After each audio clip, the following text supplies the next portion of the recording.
Hello everyone. So today we will continue our first chapter of your science textbook, crop production and management. So in the last chapter I told you about the origin of agriculture, how agriculture was started by humans. Secondly, what are crops, what are different types of crops, and what are the different categories of crops. And then we saw the basic practices of crop production. Okay, so I told you there are 7 practices of crop production, that is preparation of soil, sowing, adding manures and fertilizers, irrigation, protection from weeds, harvesting and storage. Out of it we completed preparation of soil, sowing, adding manures and fertilizers. So today we will complete the rest of the remaining basic practices of crop production. So we will start with the irrigation. Okay, so I'll read it and try to explain it side by side. Okay, irrigation. All living beings need water to live. Water is important for proper growth and development. Water is absorbed by the plant roots. So जितने भी living beings हैं उन सबको पानी की ज़रूरत होती है फॉर लिविंग, कि हम खुद को भी देख ले कि we as human beings require water for our survival. Also अगर हम अपने आजू बाजू देखें तो जितने एनिमल्स हैं, बर्ड्स हैं, इंसेक्ट्स हैं, सबको पानी की ज़रूरत होती है. And that is applicable to plants also, कि प्लांट्स की भी बेसिक नेसेसिटी होती है कि उनको पानी की ज़रूरत होती है. नाउ जो प्लांट्स की रूट्स हैं वो उनके लिए ये वाटर एब्जॉर्ब करती है. And along with water minerals and fertilisers are also absorb by the plants. की पानी के साथ साथ कि जैसे जैसे रूट्स पानी एब्जॉर्ब करती है फ्रॉम द सॉइल, तो उसके साथ में जितने भी न्यूट्रिएंट्स और मिनरल्स हैं वो भी पानी के साथ एब्जॉर्ब होते हैं. Plant contains nearly 90% of water. तो जो प्लांट बॉडी है it is comprised of 90% of water. Water is essential because germination of seed does not take place under dry conditions. Nutrients dissolved in water are transported to each part of the plant. Water also protects the crop from both frost and hot air currents to maintain the moisture of the soil for healthy crop growth. Okay, so पानी की ज़रूरत होती है, but पानी की ज़रूरत क्यों होती है? सो देर आर मेनी रीजन्स कि प्लांट्स को पानी की ज़रूरत होती है. फर्स्ट ऑफ ऑल कि जो सीड में से प्लांट का जर्मिनेशन होता है उस प्रोसेस के लिए पानी सबसे ज़्यादा ज़रूरी है, कि without water plant will not germinate from the seeds. Secondly as I told you कि जब प्लांट्स के जो रूट्स है पानी एब्जॉर्ब करती है तो उस पानी के साथ जो भी न्यूट्रिएंट्स एंड मिनरल जो सॉइल में प्रेजेंट है वो पानी के साथ ही एब्जॉर्ब होते हैं और जो डिफरेंट प्लांट पार्ट्स है वहाँ तक के ट्रैवल करते हैं. तो अगर पानी नहीं होगा तो ये न्यूट्रिएंट्स और मिनरल जो है वो डिजोल्व होकर के प्लांट एब्जॉर्ब नहीं कर पाएगा. तो for the absorption of mineral and its transportation to various parts of the plant water is essential. Thirdly, water prevents the crop from both frost and hot currents. So during different seasons की winter की season में या summer की season में जब extreme temperatures होते हैं, कि विंटर के सीजन में टेम्परेचर ड्रॉप होता है, समर सीजन्स में हीट वेव्स चलती है, तो during those times water prevents the plants from damage. So during extreme temperatures water prevent the plant. That's why water is essential. So अगर हम चाहते हैं कि जो हमारी जो क्रॉप ग्रोथ है वो हेल्दी हो और हमें अबंडेंट क्रॉप यील्ड्स मिले, तो to get that we need regular supply of water to be given to the plants. Okay, now the supply of water to the crops at regular intervals is called irrigation. So this process, ये जो पूरा process है कि हम plants को उनकी necessity के हिसाब से एक रेगुलर इंटरवल में जो पानी प्रोवाइड करते हैं, this process is called irrigation. And this is exactly the definition of irrigation, कि the supply of water to crops at regular intervals is called as irrigation. Now the time and frequency of irrigation varies from crop to crop, soil to soil and season to season.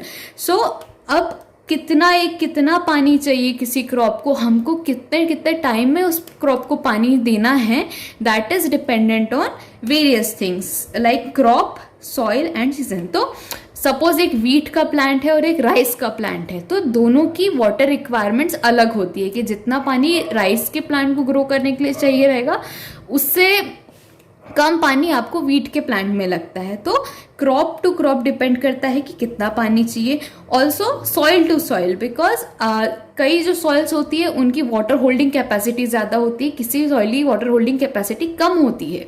तो for soil जिसकी water holding capacity ज़्यादा होती है हमको उसको कम पानी देना रहता है एज कम्पेयर टू जिसकी कैपेसिटी कम है।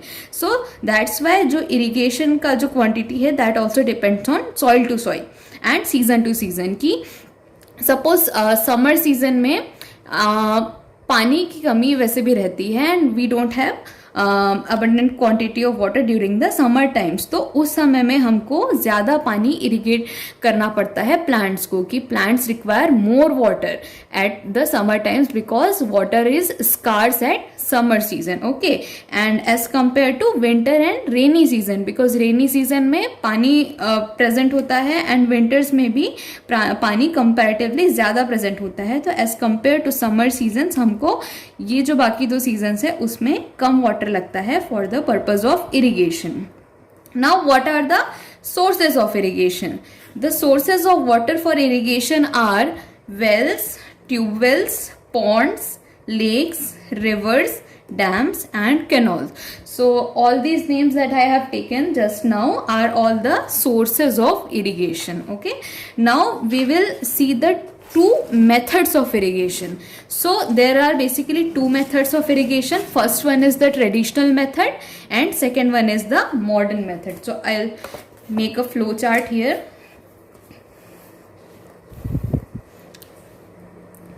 So irrigation,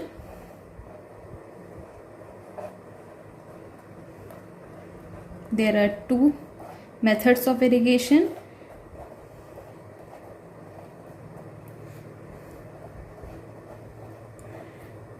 Traditional methods and modern methods.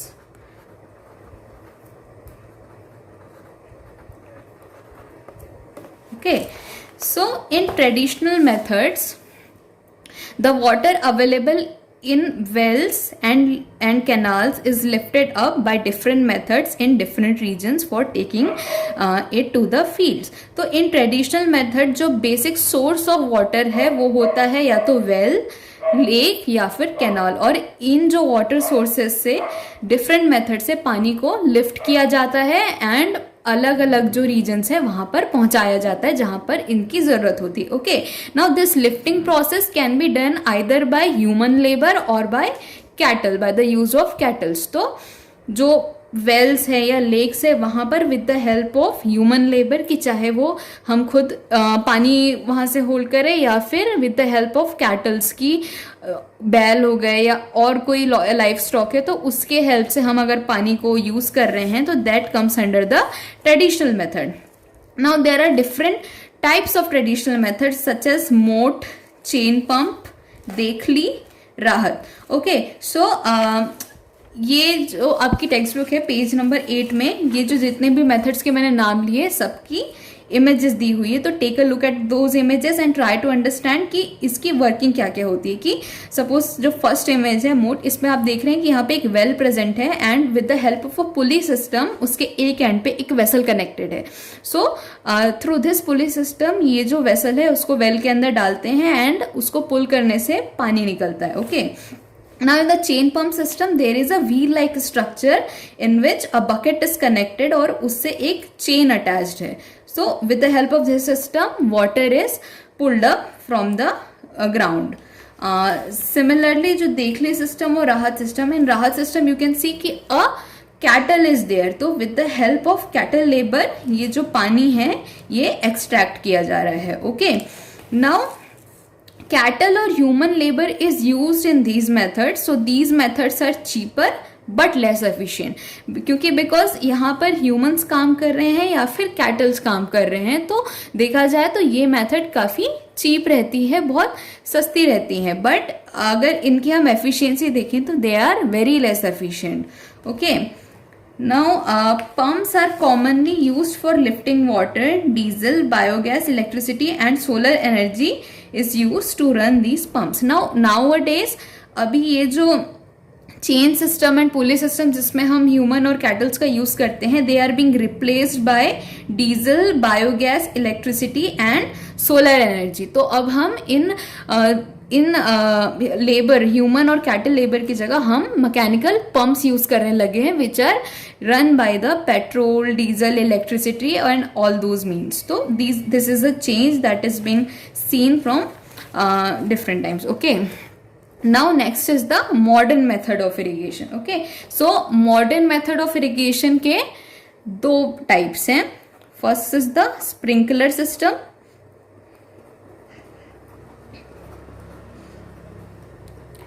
and second one is the drip irrigation system.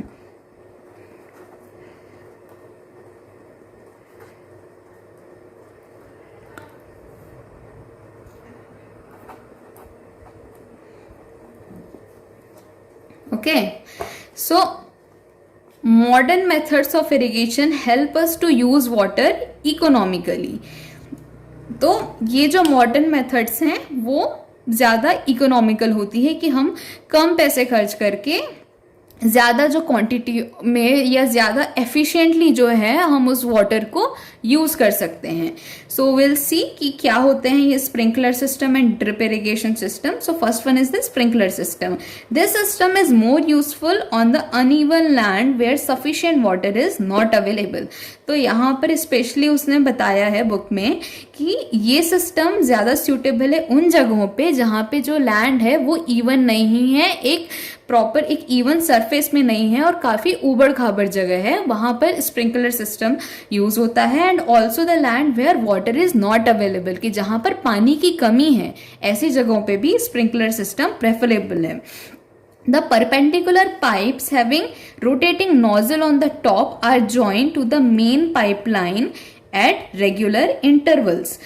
तो I'll try to draw a diagram कि स्प्रिंकलर सिस्टम क्या होता है. तो इसमें एक परपेंडिकुलर पाइप बोल रहा है वो, एंड उसके ऊपर एक नोजल है. ओके, एंड ऐसे बहुत सारे ऑल ओवर द फील्ड ये परपेंडिकुलर पाइप्स रहते हैं. Okay, and these are your plants. And ये जो पाइप्स है ये एक मेन पाइप से कनेक्टेड रहेंगे. ओके, किसी मेन पाइप से जो उसका मेन सोर्स है ये उससे कनेक्टेड रहते हैं, मेन पाइप से. और यहाँ कहीं पर उसका जो मेजर सोर्स होगा, ठीक है, मेजर सोर्स है यहाँ पर. तो यहाँ से पानी जाता है और ये इन पाइप्स में पहुंचता है. And these nozzles are continuously rotating. okay, तो जब ये पानी यहाँ से जाएगा तो because these nozzles are rotating, तो एक स्प्रिंकलर के फॉर्म में जो पानी है वो पूरी फील्ड में फैलता है. Okay, so let's read. I'll read it again. The perpendicular pipes having rotating nozzles on the top are joined to the main pipeline at regular intervals. When water is allowed to flow through the main pipe under pressure with the help of a pump, it escapes from the rotating nozzle. So as I said कि जो main pump से जब हम पानी को supply करते हैं तो as it reaches the nozzle वो वहाँ से रोटेटिंग नोजल के थ्रू पाइप जो वाटर है वो बाहर स्प्रेड होता है. It gets sprinkled on the crop as if it is raining. तो ये जो जब ये पानी स्प्रिंकल होता है फ्रॉम द नोजल तो it makes the same effect as if it is raining. और ये जो पानी है क्रॉप के ऊपर गिरता है इन द सेम वे, ऐसे कि जैसे बारिश हो रही हो या रेन हो रही हो. Okay, sprinkler is very useful for lawns, coffee plantation and several other crops. तो basically it is very useful for lawns, जो जितने हम फैंसी गार्डन्स या लॉन्स देखते हैं उनके लिए ये बहुत इफेक्टिव है. एंड कॉफी प्लांटेशन, तो इन दो जगहों पर स्प्रिंकलर का यूज होता है. Now next one is the drip system. So in this system the water falls drop by drop directly near the roots. So I'll try to draw a drip irrigation system also.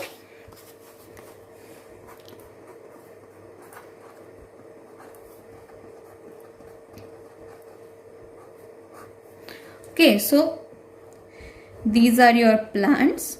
जो suppose ये एक field में ये plants लगे हुए हैं बहुत सारे.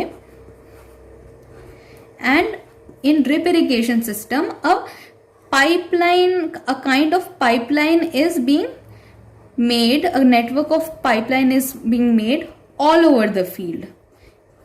हर जगह पे इस तरह की पाइप्स बिछी हुई रहती हैं इन द फील्ड.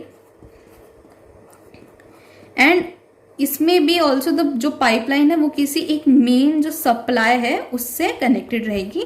और यहाँ पर इन पाइप्स में ऐसे छोटे छोटे होल्स होते हैं. ओके, छोटे छोटे होल्स हैं.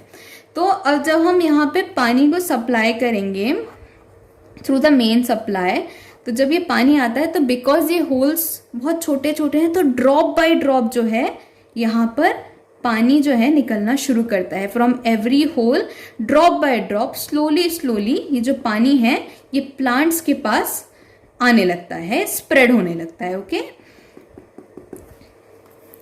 So this is the drip system.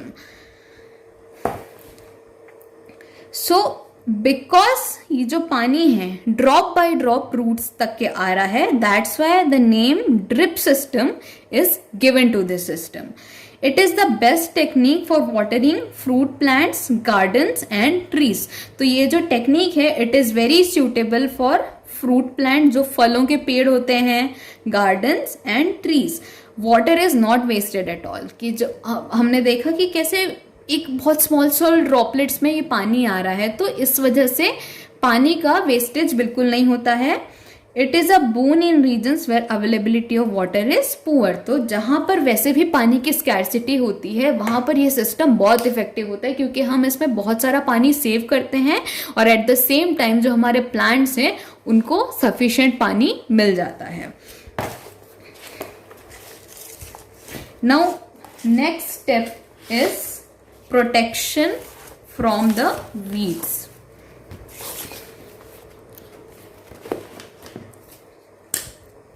तो हमने अब इरिगेशन सिस्टम कंप्लीट कर लिया है and now we will move to the protection from the weeds. Boojho and Paheli went to a nearby field and saw there were some other plants in the field growing along with wheat plants. So I told you कि there are two characters in this book, बूझो and पहली, and they went to a field और वो वहाँ पे देखते हैं कि वहाँ पे बहुत सारे और दूसरे प्लांट्स भी प्रेजेंट थे. तो अब वो ये सोचने लगते हैं कि ये क्या ये प्लांट्स को आपने पर्पसफुली उगाया है या फिर ये प्लांट्स अपने आप उग गए हैं. तो अब चलो लेट्स फाइंड आउट कि ये प्लांट्स कैसे वहाँ पर पहुँचे. So in a field, many other undesirable plants may grow naturally along with the crop. So these undesirable plants are called weeds. तो किसी खेत में कई बार ऐसा होता है कि ऐसे प्लांट्स ग्रो कर गए हों जिनको हमने अपनी मर्जी से नहीं उगाया, हमने वहां पे उसके सीड्स ग्रो नहीं किए, बट वो अपने आप उग जाते हैं. ओके, बिना हमारी मर्जी के अपने आप उग जाते हैं. तो these undesirable plants are referred to as weeds. तो ये जो so the definition of weed is the undesirable plants that grow in a field along with the crop are called as the weeds. Now the removal of weeds is called as weeding. So as the name suggests कि जब आप weeds को remove करते हैं तो that process is called as weeding. Weeding is necessary since weeds compete with the crop plants for water, nutrients, space and light. Thus they affect the growth of the crop. तो जब एक weed grow करता है तो उसको भी grow करने के लिए न्यूट्रिएंट्स, पानी, स्पेस, लाइट सबकी जरूरत रहती है, similar to the crop plants, क्योंकि बिकॉज वो भी एक प्लांट है. बट जब ये वीड ग्रो करते हैं तो वो न्यूट्रिएंट्स, वो पानी लेते हैं जो हमारे क्रॉप को दिया जाना चाहिए था. तो ये क्रॉप्स के साथ compete करते हैं उन बेसिक इसेंशियल न्यूट्रिएंट्स, वाटर और स्पेस के लिए. तो इससे क्या होता है कि हमारे जो क्रॉप के बदले की जो न्यूट्रिएंट्स है वो वीड को मिलने लगता है और इससे प्लांट ग्रोथ जो है, जो क्रॉप ग्रोथ है, वो डिटीरिएट होने लगती है. So that's Y weeding is very necessary, ताकि हमारे जो क्रॉप्स हैं वो अच्छे से ग्रो कर सके. Some weeds interfere even in harvesting and may be poisonous for animals and human beings. तो और कई बार ऐसा होता है कि ये वीड्स पे अगर ध्यान न दिया जाए तो जब हम हार्वेस्टिंग कर रहे रहते हैं या जब हम फसलें अपनी काटते रहते हैं तो उस समय ये वीड्स हो सकता है कि जो हमारे क्रॉप्स के साथ मिल जाए. And some weeds are poisonous for animals as well as human beings. ये पॉइजनस होती है हमारे लिए भी और एनिमल्स के लिए भी. तो अगर हम इन वीड्स को कंज्यूम कर लें तो ये हमारी हेल्थ के लिए अच्छी नहीं होती है. तो that's why also weeding is very important. Farmers adopt many ways to remove weed and control their growth. Tilling before sowing of crops help in uprooting and killing the weeds, which may then dry up and get mixed with the soil. The best time for removal of weeds is before they produce flowers and seeds.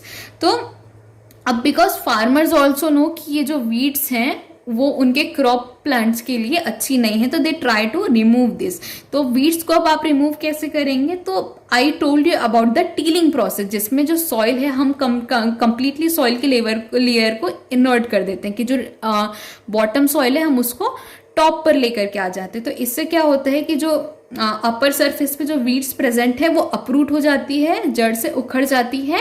And after some time because अब वो uproot हो गई है तो वो सन की वजह से ड्राई अप हो जाएगी और कुछ समय बाद वो डिकम्पोज होकर के सॉइल में मिल जाएगी. So tilling is an important method through which हम वीड्स को रिमूव कर सकते हैं. Now the best time to remove the weeds is before they produce flowers and seeds. कि अगर वीड्स को निकालना है तो उसके लिए बेस्ट टाइम है कि जब उसने फ्लावर्स और सीड्स का मतलब ग्रोथ नहीं हुआ है वीड में. बिकॉज अगर फ्लावर और सीड्स ग्रो करने लगे वीड में तो इसके बाद क्या होगा कि ये एक बहुत फास्ट रेट पे ये वीड ग्रोथ जो है वो स्प्रेड होगा कि फ्लावर्स हो गए, सीड्स हो गए, तो वेरियस डिस्पर्जल एक्टिविटीज की वजह से अलग अलग जगहों पे न्यू प्लेसेस पे ये वीड स्कैटर होने लगती है. तो इसलिए ध्यान रखना चाहिए कि जो before the flowering period of that weed should be uprooted. Now the manual removal includes physical removal of weeds by uprooting or cutting them close to the ground from time to time. This is done with the help of a kurpi. A seed drill is also used to uproot the weeds. Now manually हम also remove करते हैं. manually मतलब हमने हाथों से भी remove करते हैं. कैसे remove करते हैं कि सीधे उस weed को पकड़ के जड़ से उखाड़ दे या फिर उसको close to the ground की बिल्कुल उसके root level के पास से हम उसको cut कर दें. तो that is called as the manual uprooting. And for this manual uprooting we use a tool known as the खुरपी. खुरपी सबने देखी होगी. And I have told you about the seed drill during the during discussing the sowing stage of crop practices. So basic practices. So seed drill is also used for weeding process. Now weeds are also controlled by using certain chemicals called as weedicides. Now weeds को control करने के लिए कई specific chemicals भी available है market में and those chemicals are called as weedicides. Example is 2,4-D. This is a example of a weedicide. Now these are sprayed in the fields to kill the weeds. तो इन weedicides को क्या करते हैं हम spray करते हैं fields में जिससे कि वीड मर जाए. They do not damage the crops. तो जब हम इस वीडिसाइड को अप्लाई करते हैं तो सिर्फ वीड जो है उसको ये इम्पैक्ट करता है, जो हमारे जो फूड क्रॉप्स हैं उसमें इसका अफेक्ट नहीं होता है. The weedicides are diluted with water to the extent required and spread in the fields with the sprayer. So हम इन वीडिसाइड ये जो केमिकल्स होते हैं इसको हम पानी में घोलते हैं एंड उसके बाद हम इसको फील्ड पे अप्लाई करते हैं. As already mentioned, weedicides are sprayed during the vegetative growth of weeds before flowering and seed formation. So मैंने पहले ही बताया कि before flowering and seeding starts in a weed, we try to remove the weeds. तो weedicides को apply करने का भी सही समय तभी होता है जब वीड्स में फ्लावर और फ्रूट फॉर्म सीड्स फॉर्म नहीं हुए हो. spraying of weedicide may affect the health of farmers, so they should use these chemicals very carefully. They should cover their nose and mouth with a piece of cloth during spraying of these chemicals. तो weedicides ultimately जो है chemicals ही होते हैं.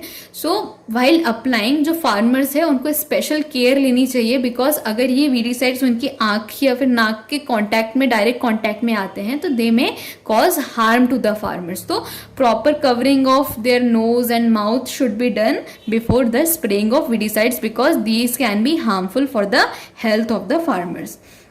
So with this we completed the protection from weed step. Now we will move to the harvesting step. Harvesting of a crop is an important task. The cutting of crop after it is mature is called as harvesting. Now हमने अपनी soil prepare कर ली, seeds सो कर दिए, manures and fertilisers भी डाल दिए, भाई साहब इरिगेशन भी कर दिया, पानी भी दे दिया प्लांट्स को, और जितने उसके आजू बाजू के जो वीड्स थी वो भी निकाल दी. तो अब जो हमारे क्रॉप्स हैं वो अच्छे से ग्रो करेंगे, और जब एक बार वो ग्रो हो गए, एक फुल उसकी ग्रोथ हो गई एक क्रॉप की, तो अब हम उस क्रॉप को हार्वेस्ट कर सकते हैं. अब हम उस क्रॉप को कट कर सकते हैं ताकि हम उसमें से ग्रेन्स ले सके. तो ये जो क्रॉप को कट करने की प्रोसेस है उसको हम बोलते हैं harvesting. So the cutting of crop after it is mature is called as harvesting. In harvesting crops are pulled out और cut close to the ground. It usually takes 3 to 4 months for a cereal crop to mature. तो harvesting, how we do harvesting, तो या तो हम उसको पुल करके उसके root सहित निकाल लें, तो ऐसे भी होती, या फिर हम उसको क्लोज टू द उसकी रूट्स से हम कट करेंगे तो भी हम क्रॉप्स को हार्वेस्ट कर सकते हैं. सो और for reaching the stage of harvesting food crop requires 3 to 4 months की. एक प्लांट को कंप्लीटली मैच्योर होने के लिए, हार्वेस्टिंग की स्टेज में पहुंचने के लिए 3 से 4 महीने लगते हैं. Harvesting is in our country is either done manually by a sickle or by a machine called as harvester. तो इन इंडिया जो हार्वेस्टिंग है वो यूजुअली सिकल के थ्रू होती है. तो सिकल इस डायग्राम में दिख रहा है, तो इट इज बेसिकली अ हसिया. आपने सबने सिकल देखा होगा. तो with the help of sickle हम इन जो क्रॉप्स को नियर टू द रूट्स हम उसको कट करते हैं और हम उस प्लांट को फिर दूसरी जगह पे स्टोर करते हैं. और with the help of a machine known as the harvester. तो with this machine also harvesting is done. In the harvested crop, the grain seeds needed to be separated from the chaff. This process is called as threshing. Now अब हमने plants को मतलब harvest कर लिया, हमने जो crop था उसको हमने कट किया, और अब इस क्रॉप में, अब इस जो प्लांट से अब हमको उसके ग्रेन्स निकालने हैं. तो अब ये जो प्रोसेस है कि जो हमने क्रॉप हार्वेस्ट करके लाए हैं उसमें से जो ग्रेन्स के रिमूवल की जो प्रोसेस है, ग्रेन्स की सेपरेशन की जो प्रोसेस है, उसको हम बोलते हैं threshing. This is carried out with the help of a machine called as combine, which is in fact a harvester as well as a thresher. So ये जो प्रोसेस है हम करते हैं machine which is called as a combine. So combine means we combine 2 things, मतलब जब 2 चीजों को मिलाते हैं that is called a combination. So why the name combine, because it is a combination of a harvester and a thresher, की वो plants को cut भी करता है एंड उसमें से ग्रेन्स को सेपरेट भी करता है. So it is a harvester and a thresher, that is why it is called as a combine. Farmers with small land holdings do the separation of grain and chaff by winnowing. So जो farmers हैं जिनके पास small land area है and जहाँ पर crop की जो crop का quantity है वो बहुत ज़्यादा नहीं है, बहुत लार्ज स्केल में नहीं है, कम क्वांटिटी में है, तो उस समय जो ये ग्रेन सेपरेशन की जो प्रोसेस होती है it can be done by the process of winnowing. And winnowing is something that you have learned in your class 6, so I am not going to repeat that. Okay, now in India there are various festivals that are associated with the harvesting process. कि जब हम harvesting करते हैं तो उसके साथ में बहुत सारे फेस्टिवल्स एसोसिएटेड रहते हैं, जैसे कि पोंगल, बैसाखी, होली, दिवाली, बिहू, ये सब जो फेस्टिवल्स हैं ये हार्वेस्टिंग मंथ्स में ही होते हैं. Now the last stage is the storage.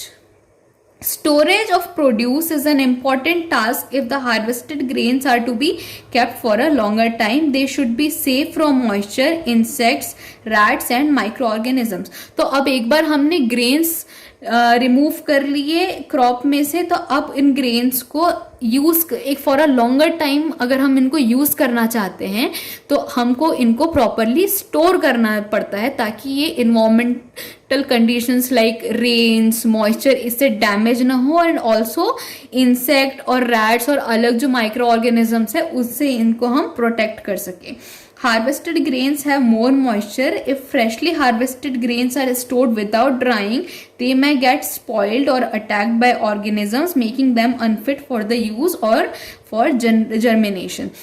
So जो न्यूली हार्वेस्टेड ग्रेन्स जो रहते हैं इनमें मॉइस्चर बहुत ज़्यादा रहता है, नमी बहुत ज़्यादा रहती है, तो हमको इनको पहले ड्राई करना रहता है, ताकि इनको ड्राई करते हैं हम सन में, बिकॉज इसका मॉइस्चर निकाल सके. बिकॉज अगर मॉइस्चर नहीं निकालेंगे तो ये क्या होगा कि जितने कई सारे माइक्रो ऑर्गेनिजम्स है वो इनमें अटैक करके इनको अनफिट बना देते हैं for consumption for human use, या फिर जर्मिनेशन के प्रोसेस के लिए भी अनफिट बना देते हैं. इसलिए ये जो ग्रेन्स है इनको हमको पहले ड्राई करना पड़ता है. Hence, before storing them, the grains are properly dried in the sun to reduce the moisture in them. This prevents the attack from insect pests, bacteria and fungi. The same thing that I have told. Farmers store grain in jute bags or metallic bins. However, large-scale storage of grain is done in silos and granaries to protect them from pests like rats and insects. तो अगर ये जो grains है small quantity में है तो आपने देखा हो कि जूट के बैग्स होते हैं या जो जिनको हम बोलते हैं बोरे, तो इन ग्रेन्स को उन जूट बैग्स में भर के स्टोर किया जाता है, या फिर जो मेटालिक बिन्स आते हैं उनमें स्टोर किया जाता है. बट अगर क्वांटिटी बहुत ज़्यादा है ग्रेन्स की तो उनको हम स्पेशल जो स्ट्रक्चर्स होते हैं जो ये इस डायग्राम में दिया है, in special structures which are called as silos, उसमें हम इनको स्टोर करते हैं ताकि कोई भी पेस्ट लाइक इंसेक्ट्स या फिर रैट्स इस पे अटैक ना कर सके. Now, dried neem leaves are also used for storing food grains at home. For storing large quantities of grains in big godowns, specific chemical treatments are required to protect them from pests and microorganisms. So, आपने घरों में देखा हो कि जब आपकी mummy गेहूं या चावल को स्टोर कर रही है तो कई बार उसमें जो नीम लीव्स हैं वो भी बिछाई जाती है. तो वो नीम लीव्स भी जो इंसेक्ट्स या पेस्ट है उससे उस जो ग्रेन है उसको बचाती है. एंड सेकेंडली कई सारे केमिकल ट्रीटमेंट्स भी किए जाते हैं बिफोर स्टोरिंग ताकि ये पेस्ट से बचे रहें. Now last part, food and animals.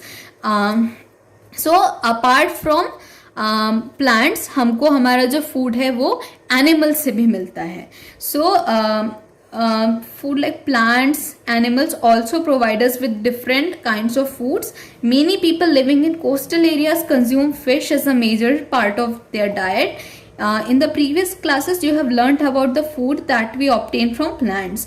We have seen that the process of crop production involves a number of steps like seeding, sowing, etc. Similarly, animals reared at homes or in farms have to be provided with proper food, shelter and care, which is done on a large scale is called as animal husbandry. So हमने देखा कि plant से हमको food मिलता है but at the same time animals से भी हमको कई तरह के से फूड मिलता है. लाइक जो नॉन वेजिटेरियंस है वो एग लेते हैं, मीट लेते हैं, चिकन खाते हैं. And in coastal area specially जो फिशिंग है, जो फिश प्रोडक्ट्स है वो बहुत यूज होते हैं. तो these are all animal products. And animal like हमने देखा कि प्लांट से ग्रेन ऑब्टेन करने में कितनी सारी स्टेप्स रहती हैं.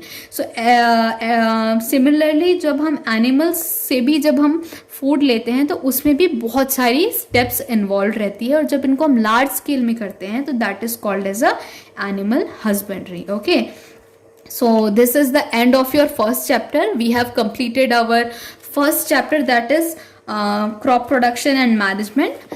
Now it is your task to go through this the videos, both the videos, and try to revise it, learn it, and if there are any doubts you should ask me. Okay, thank you very much.